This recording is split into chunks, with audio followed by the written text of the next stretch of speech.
17 years के इस Chinese लड़के ने एक आईफोन के लिए अपनी किडनी बेच दी और अब ये 25 साल का हो गया है और इसे जिंदा रखने के लिए इसकी डायलिसिस करनी पड़ती है। वहीं पर इसके ऑपोजिट ये एग्जांपल देखिए दिग्विजय का, जो 16 साल की एज से अपने पैसे सेव कर रहे थे।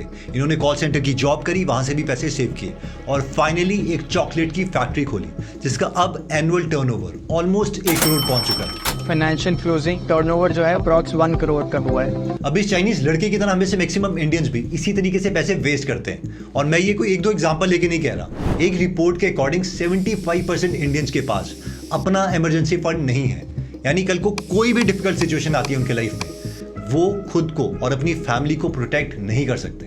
तो इस वीडियो में हम ये डिस्कस करेंगे कि जो इंडियन मिडिल क्लास है वो खुद की फांसी क्यों चढ़ा देती है। गरीब लोगों के पास पैसा नहीं है हम मानते हैं, लेकिन मिडिल क्लास के पास पैसा है, लेकिन उनकी पैसे की डिसीजन मेकिंग वो बहुत ही खराब है। फर्स्ट रीजन आता है इंपल्सिव एंड कंपल्सिव बाइंग। ये लेडी यूके में रहती है जिस पर कंपल्सिव बाइंग की हैबिट है, जिसकी वजह से ये 8.25 लाख रुपए से भी ज्यादा रुपीस के कर्ज में डूबी है। I'm in about £7,500 debt.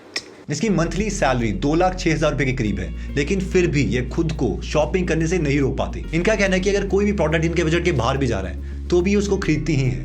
I might not want to buy, but I just buy it. उन्होंने घर की अलमारी को डिजाइनर शूज, ज्वेलरी, बैग सबसे भर रखा है। ये कहती हैं कि अगर ये शॉपिंग ना करे तो इनको डिप्रेशन होने लग जाएगा। हम इंडियन मिडिल क्लास का भी कुछ इसी तरीके से हाल है, बिकॉज एक रिसर्च के अकॉर्डिंग 79% इंडियन पॉपुलेशन इंपल्सिव और कंपल्सिव बाइंग की हैबिट की शिकार है।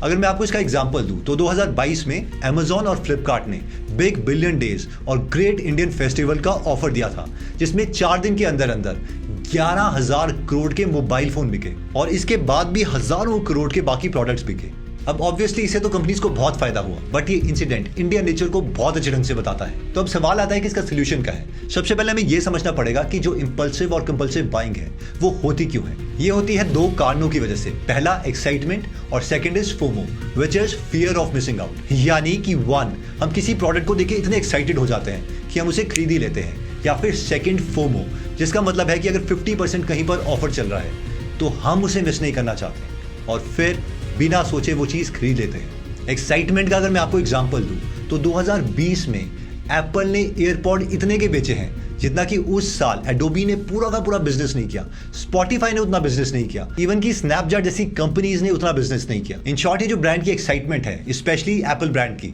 उसमें हम लोग अपने को रोक ही नहीं पाते। एक्साइटमेंट को रोकने का सोल्यूशन आता है the rule of 24, which means कि अगर हमें बहुत ज्यादा एक्साइटमेंट हो रही है किसी प्रोडक्ट को खरीदने की तो हम कम से कम खुद को 24 घंटे देंगे उस प्रोडक्ट को खरीदने के लिए, और फिर हम खुद से बात करेंगे कि एक्चुअल में क्या मुझे ये प्रोडक्ट चाहिए या फिर कोई चीपर प्राइस पर मैं कोई सिमिलर टाइप की कैपेबिलिटी का प्रोडक्ट ले सकता हूं। यानी उस प्रोडक्ट की यूसेज और उसकी एक्साइटमेंट को अलग करना। नेक्स्ट पॉइंट आता है शो ऑफ।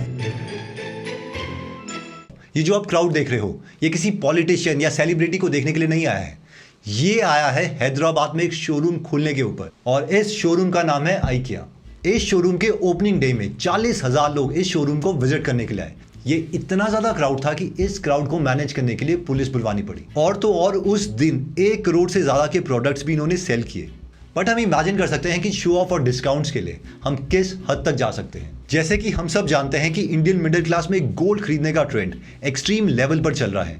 इवन की एक रिपोर्ट के अकॉर्डिंग 70% से भी ज्यादा लोग गोल्ड सिर्फ इसलिए बाय करते हैं क्योंकि वो शो ऑफ करना चाहते हैं, ताकि सोसाइटी और रिलेटिव्स के सामने ये बोल सके 50 तोला। दरअसल इंडिया में शो ऑफ का ट्रेंड इस हद तक हो गया है कि अगर कोई हमारा फ्रेंड आईफोन या ब्रांडेड आउटफिट बाय करता है तो हम भी उसके साथ कंपीट करने के लिए आईफोन या ब्रांडेड आउटफिट्स खरीदने लग जाएंगे, चाहे हमारी पॉकेट उसके लिए अलाउ करती भी हो या नहीं। और शो ऑफ का एक सोल्यूशन है which is 2x rule, meaning कि अगर मैं कोई चीज खरीदना चाहता हूं तो कम से कम मेरे पास इतने पैसे होने चाहिए कि मैं उसे 2 बार खरीद सकूं। फॉर एग्जाम्पल, अगर मैं 1.5 लाख का आईफोन खरीदना चाहता हूं तो कम से कम मेरे पास 3 लाख रुपए होने चाहिए। अगर आप इसको EMI में खरीद रहे हो तो उस वक्त आपके लिए वो पॉकेट अलाउ नहीं करती। थर्ड पॉइंट आता है लेट इन्वेस्टमेंट। ये है इन्वेस्टर शंकर शर्मा। इनका बर्थ झारखंड के धनबाद में हुआ था। वो एक मिडिल क्लास फैमिली से बिलोंग करते थे और उनके फादर की डेथ के बाद उन्होंने अपनी पहली इन्वेस्टमेंट 19 साल की एज में करी, और वो भी अपनी माँ से 2,000 रुपए उधार लेके।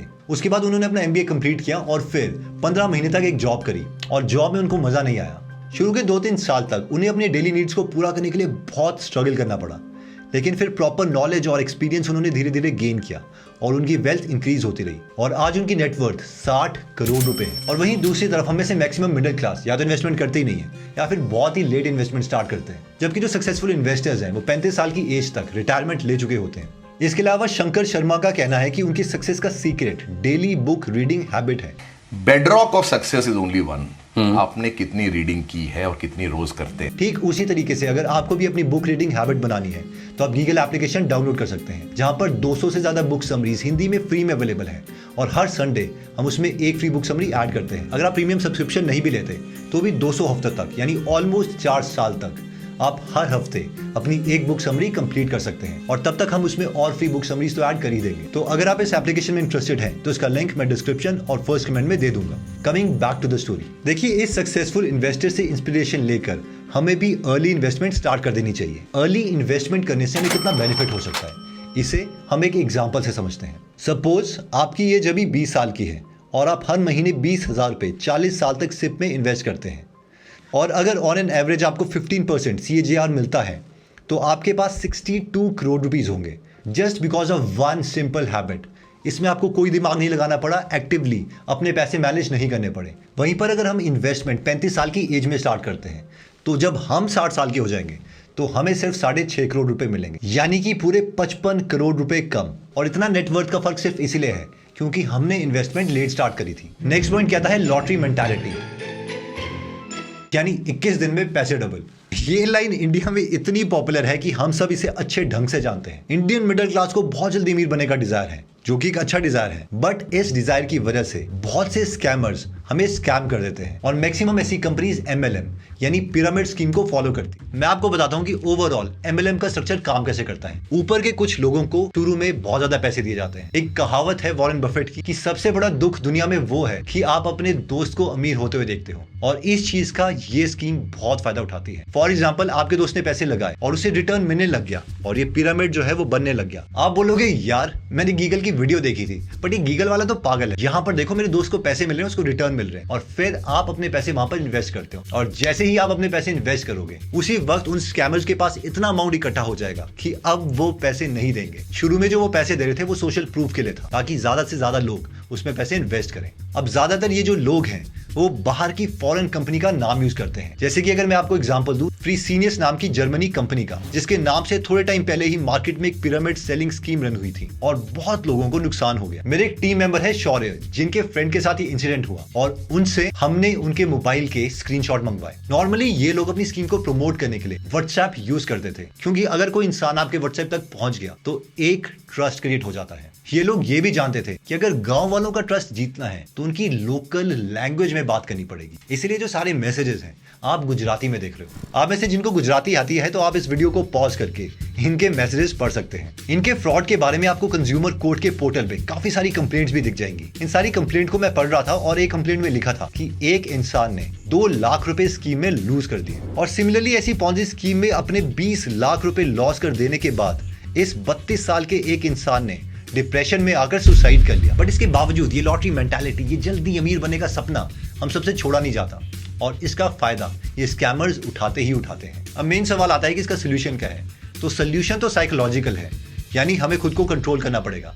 बट हाँ, एक रेड अलर्ट है। अगर कोई भी कंपनी हमें बहुत जल्दी अमीर बनने का सपना दिखाती है तो मोस्ट प्रोबेबली वो एक फ्रॉड कंपनी है। एंड शॉर्ट चॉइस हमारी है कि हमें इंडिया की टॉप 50 कंपनीज में इन्वेस्ट करना है, यानी कि इंडेक्स फंड में इन्वेस्ट करना है, या फिर जल्दी अमीर बनने के सपने के चक्कर में अपने पैसे लूज करने हैं। नेक्स्ट पॉइंट आता है high usage of credit card. इस न्यूज आर्टिकल के अकॉर्डिंग दिल्ली में रहने वाला एक पर्सन अपनी डॉटर को साथ लेकर बिल्डिंग के 4th फ्लोर से जंप करके सुसाइड कर लेता है, सिर्फ इसलिए क्योंकि उसके ऊपर 8 लाख रुपए का क्रेडिट कार्ड का बिल था। इसी न्यूज के अकॉर्डिंग उसके पास 8 डिफरेंट बैंक के क्रेडिट कार्ड थे। अननेसेसरी क्रेडिट का यूसेज हमारे क्रेडिट कार्ड डेट को तो इंक्रीज करता ही है और हमें से मोस्ट ऑफ द पीपल उसे टाइम से पे नहीं कर पाते। एक सर्वे के अकॉर्डिंग हम इंडियन लोगों के ऊपर 2 लाख करोड़ के क्रेडिट कार्ड का बिल पेंडिंग है। ये अमाउंट इतना बड़ा है कि इसे आप स्विगी, जोमेटो और अपोलो हॉस्पिटल जैसी कंपनीज खरीद सकते हो और इसके बाद भी आपके पास 40,000 करोड़ रुपए बच जाएंगे। इसके अलावा मनी कंट्रोल के एक आर्टिकल के अकॉर्डिंग एक क्रेडिट कार्ड के ऊपर कम से कम हर महीने 15,000 रुपए स्पेंड किए जाते हैं। मैं यहाँ पर ये बिल्कुल भी नहीं कह रहा हूँ कि सारी क्रेडिट कार्ड की स्पेंडिंग अननेसेसरी है, बट पॉइंट ये है कि जितना ज्यादा हम क्रेडिट कार्ड यूज करेंगे बैंक उतना ही ज्यादा हमसे मोस्ट प्रोबेबली प्रॉफिट कमाएंगे और इसीलिए हमारे पास सेविंग के लिए कुछ बचेगा ही नहीं। इसे मैं आपको एक एग्जांपल से समझाता हूँ। हम एज्यूम करते हैं कि हमारे क्रेडिट कार्ड की बिलिंग डेट मंथ की 10th है, यानी कि हम जो भी स्पेंडिंग करते हैं उसका बिल महीने की 10th तारीख तक हमें भरना पड़ेगा। अब हम मान लेते हैं कि मंथ के शुरू में यानी पहली तारीख को हम 1 लाख रुपए क्रेडिट कार्ड से स्पेंड करते हैं और हमें उस महीने की 25 तारीख को वो सारे पैसे वापस करने हैं। नेक्स्ट हम ये एज्यूम करते हैं कि हमारे पास 25 तारीख को पूरे पैसे नहीं थे, इसलिए हमने मिनिमम ड्यू अमाउंट को पे किया, let's say it is 5,000 rupees. उसके बाद हमें बचे हुए अमाउंट जो कि 95,000 रुपीज है उस पर 40 दिन का इंटरेस्ट 40% के हिसाब से पे करना पड़ सकता है। 40 दिन मैं इसीलिए कह रहा हूं क्योंकि पिछले महीने की 1 तारीख को हमने पैसे स्पेंड किए थे और अगले महीने की 10 तारीख को हमारा बिल जनरेट होता है, यानी कि एक महीने के 30 दिन और नेक्स्ट मंथ के 10 दिन। तो हमें जो एक्स्ट्रा पे करना पड़ेगा वो अमाउंट बनेगा 4136 रुपीज, यानी जो टोटल अमाउंट अब हमें पे करना है वो 95,000 रुपीज नहीं है, वो है 99,136 रुपीज। रामदेव अग्रवाल जी का मैं एक इंटरव्यू देख रहा था और उन्होंने इस क्रेडिट कार्ड की सिचुएशन को बहुत ही ब्यूटीफुली एक्सप्लेन किया। उन्होंने कहा कि मान लो आपको हर साल 18% का इंटरेस्ट मिलता है, तो आप कंपाउंडिंग की वजह से कुछ 10 साल में कितनी जल्दी वेल्दी बन जाओगे। अब इस सिचुएशन को ऑपोजिट कर दो, अगर कोई हमारी सेविंग से 18% हर साल ले रहा है तो कितनी जल्दी हम अपनी सारी वेल्थ लूज कर देंगे। सोल्यूशन देखिए, क्रेडिट कार्ड को इमरजेंसी सिचुएशन में यूज करना जायज है, लेकिन हमें पता है कि हमें से मैक्सिमम लोग अननेसेसरी क्रेडिट कार्ड का हाई यूसेज करते ही हैं। क्योंकि क्रेडिट कार्ड है तो हम सोचते हैं कि यार अभी तो पे नहीं करना, अगले महीने पे करेंगे, चलो यूज कर ही लेते हैं। देखिए, हम में से मैक्सिमम जो इंडियन लोग हैं वो यूएसए को फॉलो करते हैं, जहां पर यूएसए में 19 से 28% के बीच में हमसे लेट फीस ली जाती है। वहीं पर इंडिया में ये अमाउंट 40% तक है। तो हमें से जो लोग कंट्रोल नहीं कर सकते तो बेस्ट यही है कि हम क्रेडिट कार्ड यूज ही ना करें। इन कंक्लूजन, इस वीडियो में हमने उन रीजंस की बात करी जिसकी वजह से हमारे पास पैसे सेव नहीं हो पाते। इसके अलावा 3 और सोल्यूशंस मैं आपके साथ डिस्कस करना चाहूंगा। सबसे पहला है कि जो भी आप सेविंग या इंडेक्स फंड में पैसे डालना चाहते हैं वो सैलरी आते ही कट जाने चाहिए। ये जस्ट वन टाइम एफर्ट है, उसके बाद ये पैसे ऑटोमेटिकली सेव होते रहेंगे और हमारा माइंड ये जान लेगा कि हमें उतने ही पैसों में मैनेज करना है। इन शॉर्ट, बाकियों को पैसे देने से पहले हमें खुद को कुछ पैसे दे लेने चाहिए। जैसे ही पहले अकाउंट में हमारी इनकम हिट होगी, हम सेकेंड अकाउंट में अपना सेविंग अमाउंट डाल देंगे। ये मेथड उन लोगों का सक्सेसफुल रहेगा जो इस प्रोसेस को भी ऑटोमेटिक कर देंगे, यानी जैसे ही आपके मेन अकाउंट में पैसे आए दूसरे अकाउंट में ऑटोमेटिकली पैसे ट्रांसफर हो जाने चाहिए। ये एक बार विल पावर यूज करके बस खत्म कर दो। बार बार अपने को चैलेंज करना, बार बार वो विल पावर यूज करना, वो हमसे नहीं होगा। थर्ड, मैं आपको एक बहुत ही अच्छा मंत्रा बताता हूँ, वो ये है कि हमें हर मंथ सारे अपने फिक्स्ड एक्सपेंसेस को कैलकुलेट करना है कि हमने कितने पैसे खर्चे, और हर महीने उन सभी फिक्स्ड एक्सपेंसेस को हमारी इनकम से माइनस कर देना है। अगर ये अमाउंट 30 से 35% आ रहा है तो आप समझो आप ग्रीन जोन में हो, यानी आप बाकी लोगों से अच्छा परफॉर्म कर रहे हो। अगर ये अमाउंट 15 से 25% के बीच है तो आप ब्लू जोन में हो, यानी please move to green zone. और अगर ये अमाउंट 5 से 10% के बीच में है तो आप रेड जोन में हो, यानी हम बाकी लोगों के कंपैरेटिवली बहुत बुरा परफॉर्म कर रहे हैं। So please try to come in the green zone. अब मैं जानता हूं कईयों की सैलरी ही बहुत कम है और वो ग्रीन जोन में नहीं आ सकते, 30 से 35% हम सेव नहीं कर सकते, बट जिनकी सैलरी है उनके लिए मैसेज वैलिड है। एनीवेज, अगर आपको लगता है कि ये सोल्यूशंस इफेक्टिव हैं तो अपने फ्रेंड्स में या फिर फैमिली में जो भी लोग हैं जिसकी ये वीडियो काम आ सकती है उनके साथ ये वीडियो प्लीज शेयर कीजिए। जाने से पहले एक और चीज, मैंने अपना एक व्हाट्सएप ग्रुप बनाया है जिसमें मैं हर रोज अपनी लर्निंग उसमें ऐड करता रहता हूं। तो अगर आप इस ग्रुप को ज्वाइन करना चाहते हैं तो उसका लिंक मैंने डिस्क्रिप्शन और फर्स्ट कमेंट में दे दिया है। जल्दी हम आपसे दोबारा मिलेंगे। जय हिंद।